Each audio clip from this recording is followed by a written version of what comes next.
தமிழ்நாட்டின் வளர்ச்சி பயணத்தில் ஒருவரையும் பின்தங்க விடமாட்டோம். வெல்வோம் ஒன்றாக.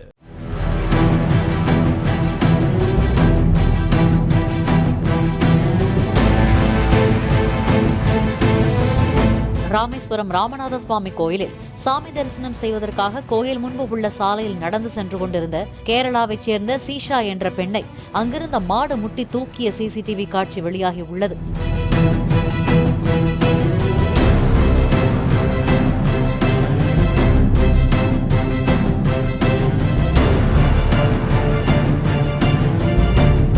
இதில் பலத்த காயமடைந்த அவரை பொதுமக்கள் மீட்டு மருத்துவமனையில் சேர்த்தனர்.